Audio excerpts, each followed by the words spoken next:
Hello, everybody. Welcome to episode 3, Dragons of the Undead, Alex's episode. Yes!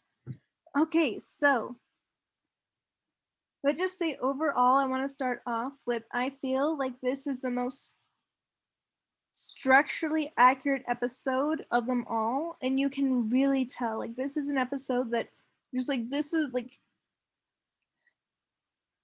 it's really enjoyable to watch, even without Alex, but putting it like having Alex being the main focus definitely helps, but also like this has like first of all we're focusing on the best character, and second of all this is put together well. Like if you look at like I'm a like aspiring writer, so I focus on um plot structure way too much, but Freytag's pyramid got our exposition, inciting incident. Like exposition is like called various things in various forms.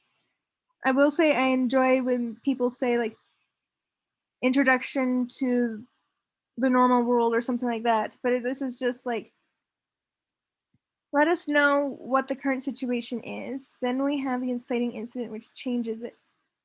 Plot going crazy until the climax, then resolution of climax, or like calling action, like figuring things out. And then we have our resolution at the end where things kind of plateau.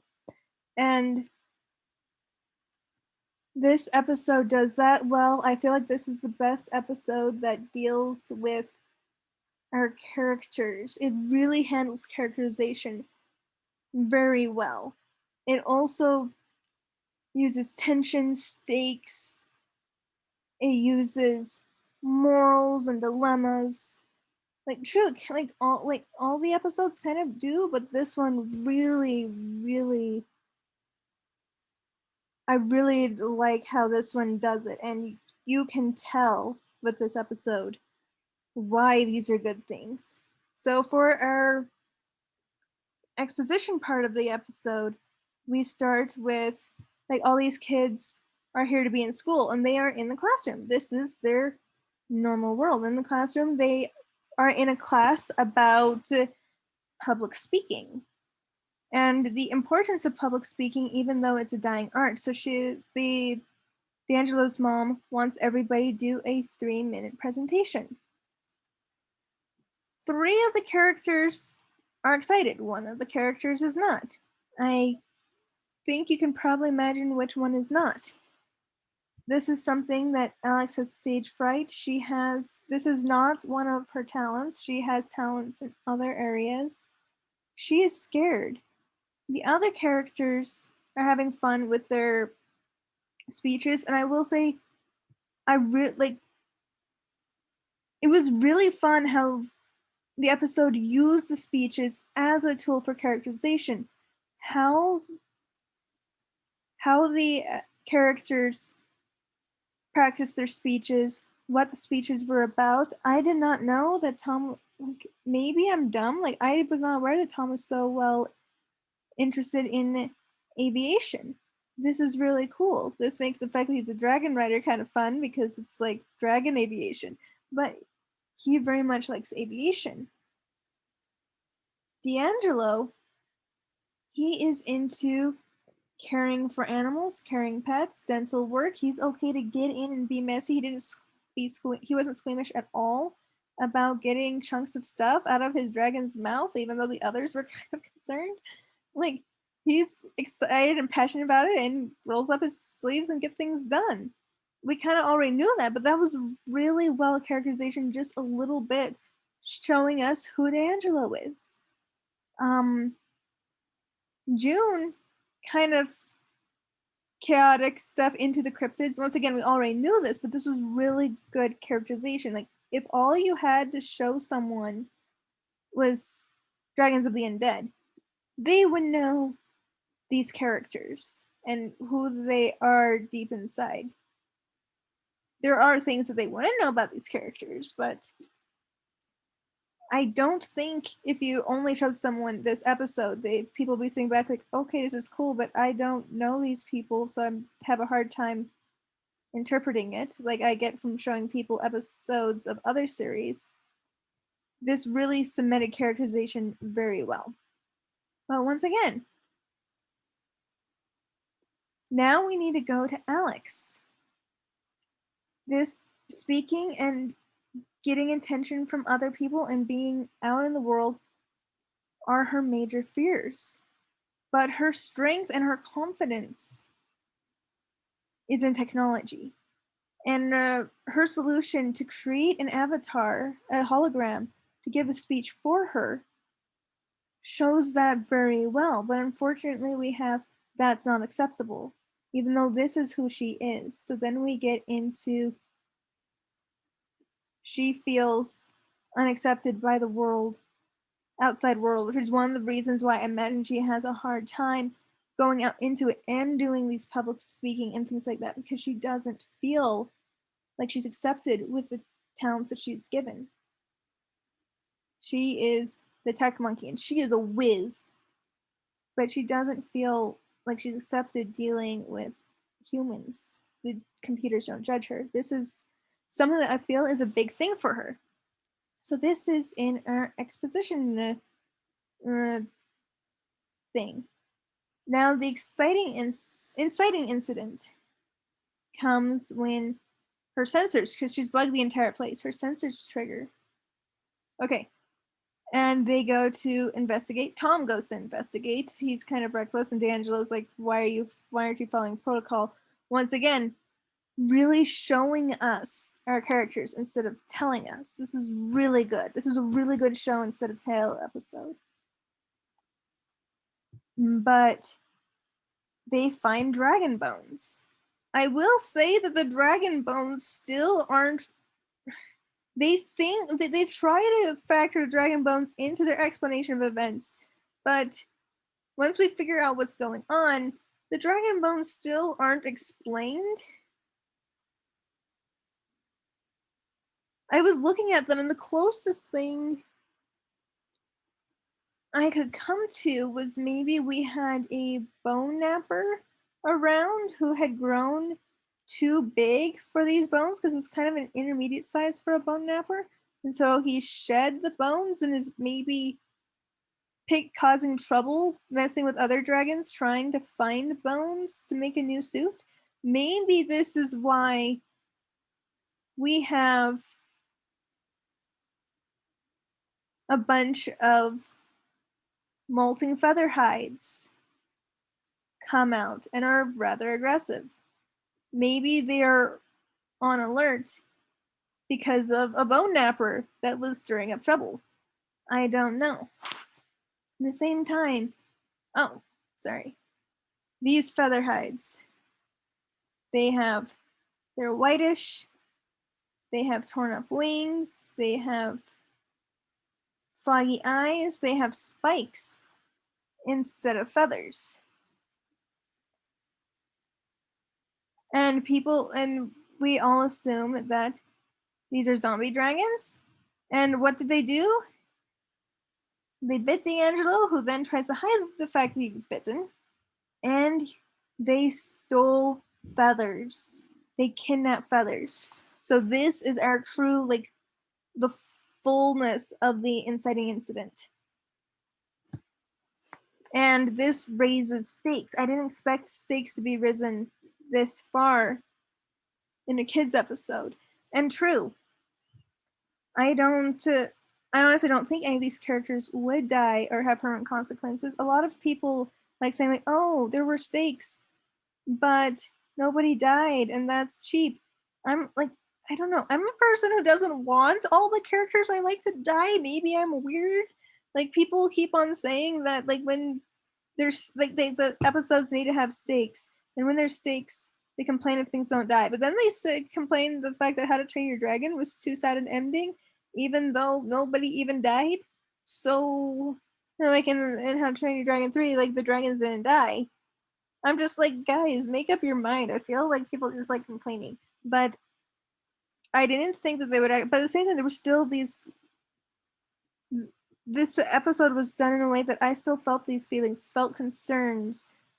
I felt the concern for these characters who are living through this, and I enjoyed the fact that I was pretty certain that things were going to be okay in the end. But this made a safe environment for me to go through these concerns about the fact that we have friends in danger and we need to save them.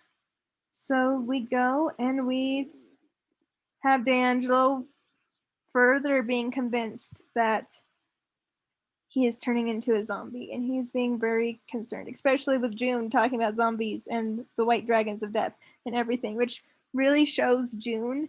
She's really excited about cryptids and not necessarily as good at reading people, but she's confident around people. So we're showing June's character very well and very confidently. But I'm trying to remember. I remember reading a story once in like middle school about someone, like apparently there's a real medical phenomenon about if you believe you have an illness well enough, you can actually psych out your mind into developing the symptoms for it. I couldn't find it looking up, and I can't remember the name of the story which mentioned it. But I feel like this is what D'Angelo's coming down with, which is kind of fun, especially since he wants to go into medicine. So that was fun. We have, and the whole like, he's very concerned. He also like, he wants to keep his friends safe, but he also doesn't want to be left. So he's trying to avoid that and causing hijinks there. So that was very interesting.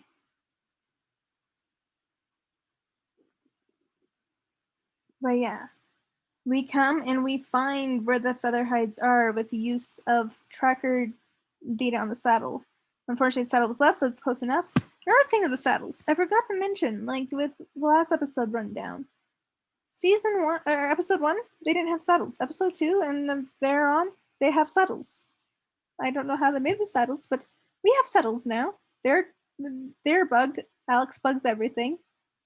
So we can track it as long as it gets on. I don't know how they got the saddle off the dragon, but we have some very unhappy featherhides.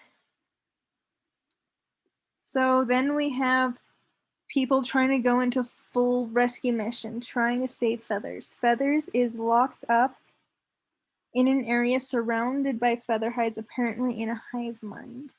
The hive mind, I'm still uncertain about what's going on with that. Also, kind of confused about the thermic status of dragons and featherhides in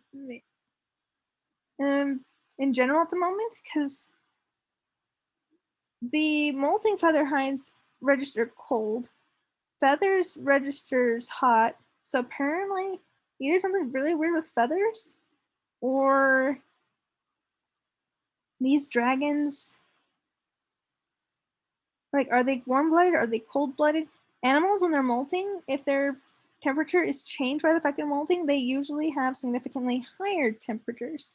So I'm just like, okay, but it was in the story to try to lead people into the zombie hypothesis. So that was weird. But we go and but at the same time, it was very interesting visuals, really cool. So, and I hope we learn more about the social dynamic of Featherhides. We go and we try to save Feathers, but there is a giant dragon. Like, people say, like, is it a Featherhide queen? Is it a titan? I've also heard arguments about whether or not queen dragons such as the Fireworm Queen are titans. But yeah, we've got a queen titan dragon, however you want to classify it.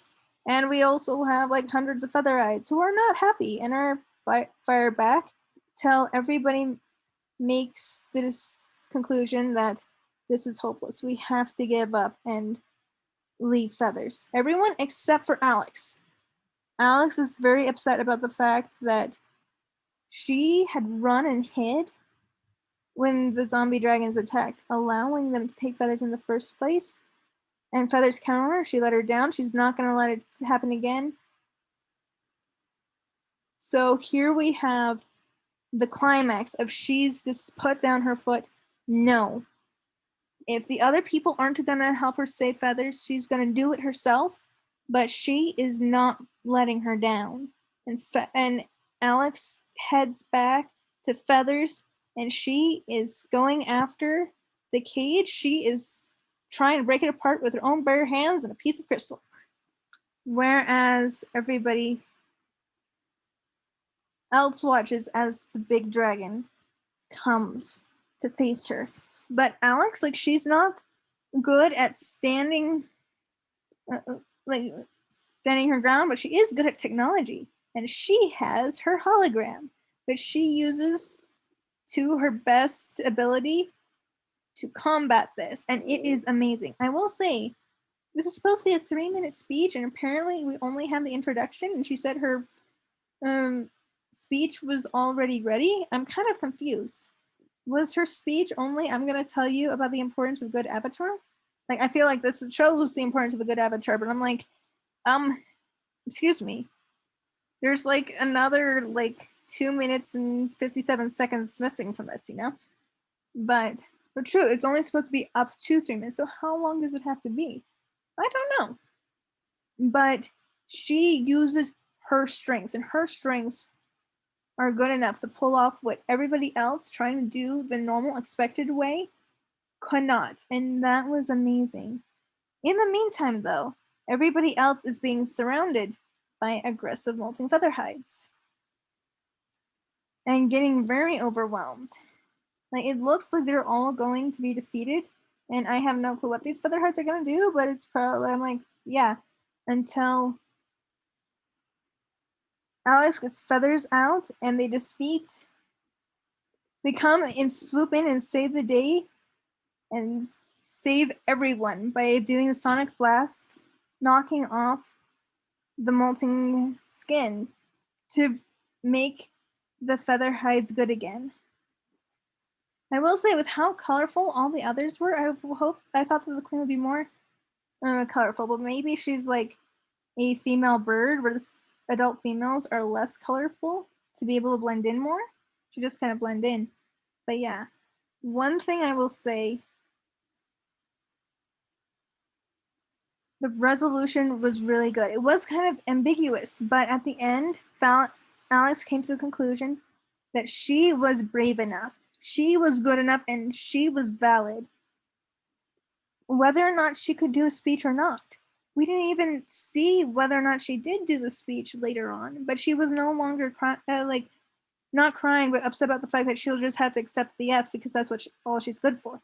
She is okay. She is confident in herself. She's conquered her inner demons. And this is a resolution, and I love it because Alex doesn't need to be able to do a public speech.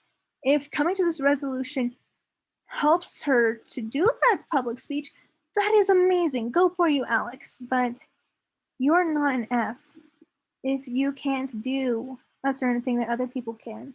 Everybody has their strengths, everybody has their weaknesses. And you are amazing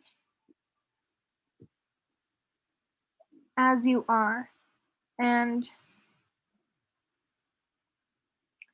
I really hope that other people help to get this message out of it. And this is something that I very much enjoy seeing in media.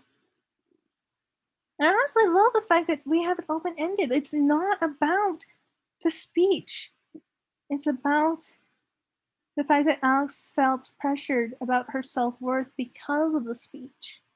So that was really good. So yeah, I love the themes in this episode. I love the characterization in this episode. It was very well structurally done. This was a really good episode.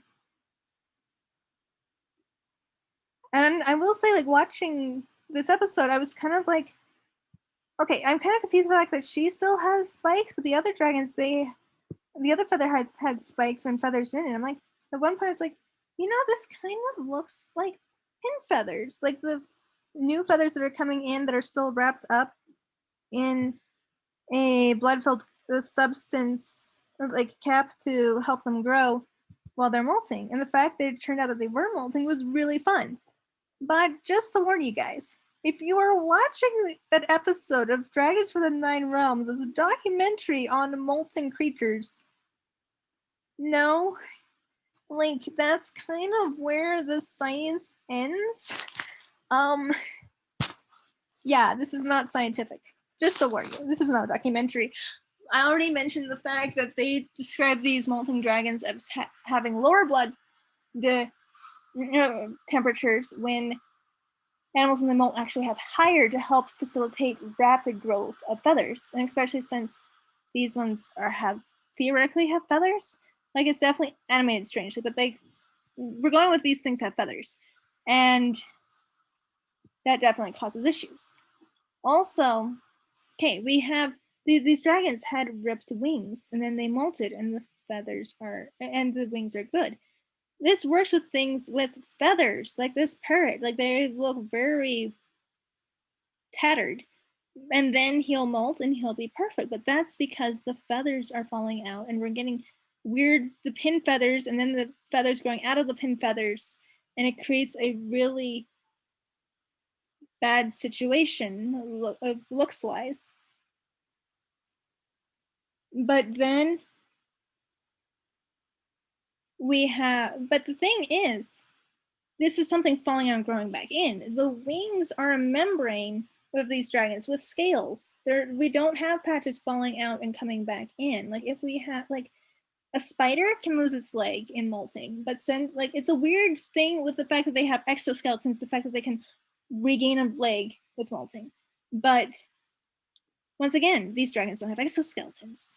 So yeah, the fact that, like, the wings that are tattered, they should just, like, they're just regrowing skin, kind of like how we shed skin, except more dramatically. That doesn't fix the damaged wings. So yeah, the fact, like, the wing thing was inaccurate. Also, it looked like we were going off of molting for snakes. Sorry. You may have saw it briefly, with snakes molt, they have a scale over their eye. And when it's about to fall off, there becomes space in between, and it's filled with fluid, which makes it all cloudy, kind of like with the dragons. But this also makes them blind, which makes them defensive, which may be why we have the whole they're aggressive thing. But it's like, if you poke them, they will bite you. They're not going to run you down like the dragons in this episode did. And also, why did they lock up the dragons which weren't molting? Those ones should be the ones who are protecting, unless, like, a lot of them were smaller. Maybe they were younger dragons that they're trying to keep protected when they can't protect well on their own. Maybe they're protecting their babies because there was a bone napper causing issues, which is why the babies are upset, because this is an unusual thing. This is but at the same time, it looks like they're trying to mix molting for snakes and birds together with these feather hides, which kind of makes sense since this is a Mesoamerican like dragon, and Mesoamerican dragons are usually related to snakes and Hoatzin birds. But it doesn't really hold any salt when you look at what happened in the episode. But yeah, this isn't a documentary. Like, this fails as far as the science is concerned, but as far as a fun episode with good moral themes, this slaps. So yeah, please like, comment, subscribe. Hope you're having a good day, and see you next time.